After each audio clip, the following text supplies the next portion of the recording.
Na, Transalp 600, 1987-ből, gyerekek, 1987-ből. Tudni kell, hogyha bármit akarsz a lelkével mívelni, akkor bizony ebből a zergevázból ki kell baszni a blokkot.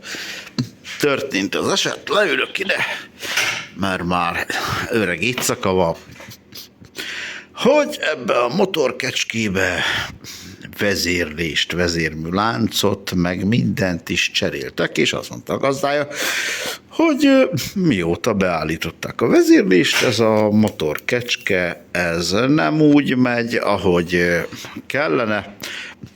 Na most én megnéztem hidegen, melegen, gyerekek, rágondoltam a beindító start gombra, és ez a kecske indult, úgyhogy nem is értettem, hogy mi ezzel a probléma, de ugye át kell nézni ezt a motor kecskét elejétől a végéig, és ugye itt különösképpen a vezérlésre összpontosítottam, meg majd a szelephézagra, meg mindenre is, mert ugye a hengerfelajról is jön a hűtőközeg, úgyhogy itt hengertalp, illetve hengerfej tömítést is cserélni fogunk, és itt a fő lényeg ugye a vezérlésen van, hogy jól állították ebbe a vezérlést, illetve ugye, hogy kicserélték a vezérmű láncot.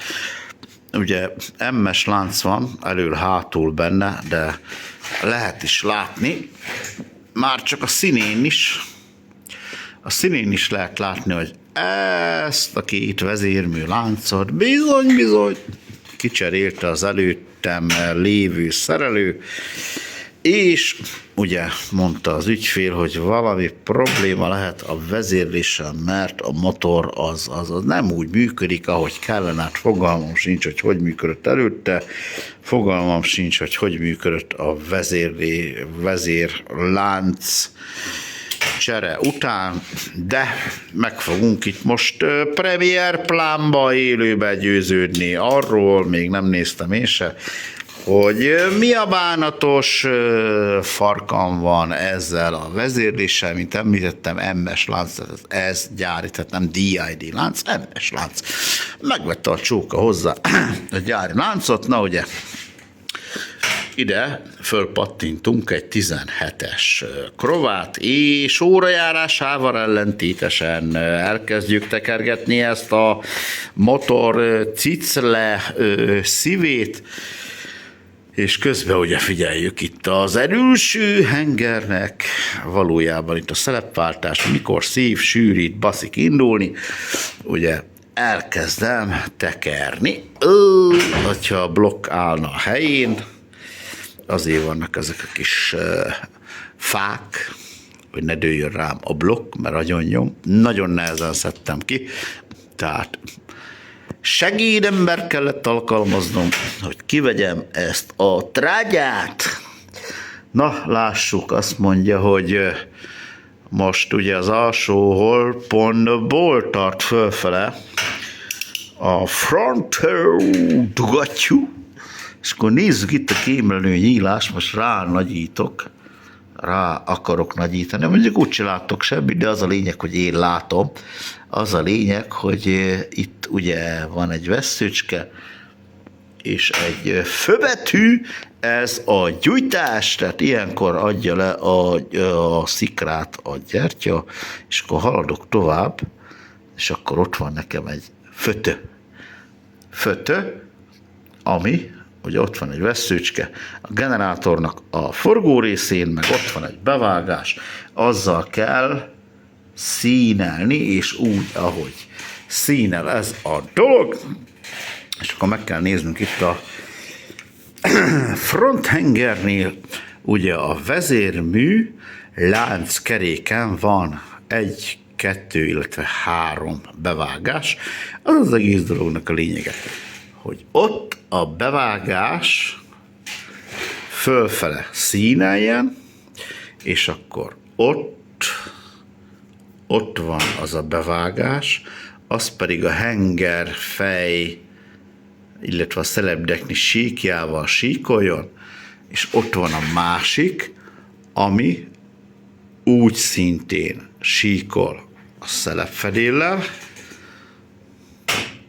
Ne a szememet nézzétek, ez már 30 éve velem van, ezt kisütöttem már, kikapartam, kidrótkeféztem, de mindig visszanő. Ez a szem. Na, ez volt ugye itt, ez a front hanger, és akkor lessük meg a hátsót. Ugye most a hátsónál, ugye most szívás van, a szívó szelep megy fölfele, tehát alsó holdpontból a dugattyúnk megy szépen fölfele. Hopp, most bezárt a szívószelep, és lassacskán felér a dugattyú a felső holdpontra. Most elkezdjük lesni a kémlelő nyílást, és mindig a gyújtásnál állítom meg. Itt van egy vessző, itt van egy főbetű, és akkor még innen, ugye ez holdpont előtt van, és akkor egy picit, rámdő a blokk, még egy picit fordítunk rajta, és akkor itt van egy RT, egy rötö. Róbert Tamás felirat a generátornak, ugye a forgó részén, és ilyenkor, hogyha egybevág a két dolog, figyeli a szem. Nekem nem kell így befordítom, és akkor azzal a harmadik szememmel látom, hogy ez bizony Róbert Tamáson van. Megnézzük, ugye, ott nem bírom jobban kinagyítani, ott a jelet.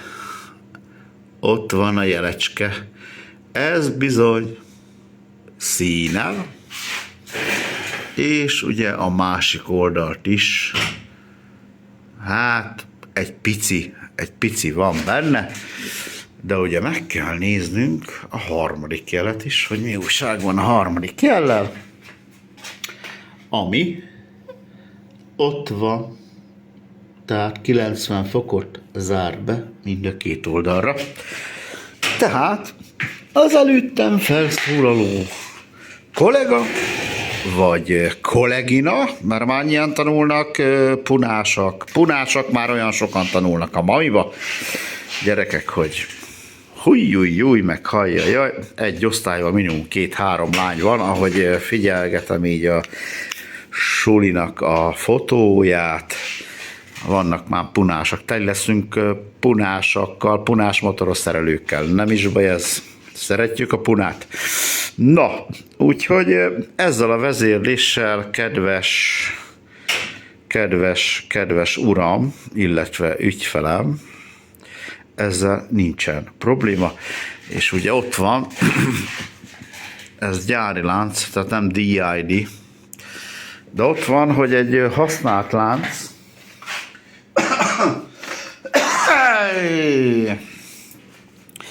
tehát egy használt lánc, aznak kb. Ugyanolyan színűnek kell lenni, mint a vezérmű tengelynek. Helyett a vezérmű tengely lánckeréknek. És ott van, lehet látni. Ez egy használt lánc most, amit itt szemléltetésképpen ide fölraktam. Ő egyforma színű, ő nem egyforma színű, de MS lánc, tehát nem DID, meg mit tudom én, ez egy gyári lánc, és a motor kecskének a vezérlése az bizony, bármennyire is szerettem volna, hogy ez el legyen rakva egy fokkal, hogy ugye meggyőződjünk arról, hogy az ügyfél miért panaszkodik, nem. Ez maximálisan jól van összerakva, és nem tudom, ki csinálta, de ugye piros pasztát szoktak alkalmazni, színtelent is, illetve feketét, de ezen szürke van. Szürke paszta van végesbe, Úgyhogy ezt is cserélni fogom, itt a szelepdekni tömítést, meg mindent is. Ugye itt csatlakozik ennél a motorkecskénél ugye a víz, ugye ott van egy jó gyűrű, majd azok is ki lesznek cserélve, azokat ki kell cserélni, az mindig is ereszt, de ugye itt ki kell cserélni a hengerfej, illetve a hengertalp tömítést is, meg ugye, mivel ugye lehengettük a hűtőközeg is mást az már, szóval meg lesz pitakolva ez az 1900, hanyas ez? 87-es motorkecske elejétől a végéig, ugye teleszkópok is jönnek ki belőle, megnézzük a kormánycsapágyat, Simmering olaj, az a minimum egy kicserünk, de lehet, hogy majd meg fogjuk csapágyazni, ugye van benne kettő faszom, ugye két nyugvó, illetve két mozgó csapágy, csúszócsapágy, meg etc. mindent is átnézni, gyertyák, levegőszűrő, fékfolyadék, meg minden szart is meg fogunk cserélni, olajat cserélni, olajszűrőt, mindent is, ahogy elmondtam. Megnézzük a fékbetéteket, gumit, amikor jött, akkor mondta, hogy gumit is cseréljünk, mert teljesen fölösleges, még van rajta minta, addig lehet vele kapartatni. Úgyhogy ennyi ez a röpke kis Hondás V2-es 600-as, mi a faszom, ez nem tudom már, elfelejtettem, na mindegy, szóval itt még van itt egy másik is, ami full restaurálnom kell, és az már szét van szedve dirib darabba, tehát itt a vázat kell festeni, meg át kell alakítani, mind kaptam egy fotót, hogy hiper-szuperre át van alakítva, olyanra kell átalakítanom, de sajnos a motorkerékpárnak a blokkja az hátsó hajtókarcsapágyas. Úgyhogy innen kérném a segítségeteket, hogyha valaki tud ehhez a ilyen korú motorkecskéhez egy fűtengelyt nekem, mert ugye annyira már szétszedtem a blokkot, de fűtengelyt is kell benne cserélni, mert annyira agyon csapta, ugye kikapott a hátsó hajtókar csésze, valójában is szétverte a fűtengelyt, mert méne kopog a motor, de azért még megyünk vele Egerbe, meg vissza, meg 3 kört futunk vele a Mátrába, méne, ha lúd legyen kövér, akkor menjen teljesen tönkre, csak legalább akkor meggyújtották volna picsába, azt nem nekem kéne megcsinálni. Na, úgyhogy valaki tud fűtengelyt, akkor makulátlan fűtengelyt, makulátlant, mert a tulajdonos hozott ide 50 000 olyan fűtengelyt, hogy mondtam, hogy jó van, akkor ott a kapuba dobd el az árokba, mert ez csak egy kidobott pénz volt, az 50 000 forint, és hogy valaki tud ehhez egy makulátlan fűtengelyt, arra vevő vagyok. Na, úgyhogy ennyi volt eme kis csodálatos handicsekről, eme hülye pofázásom. Köszönöm, hogy néztetek, sziasztok!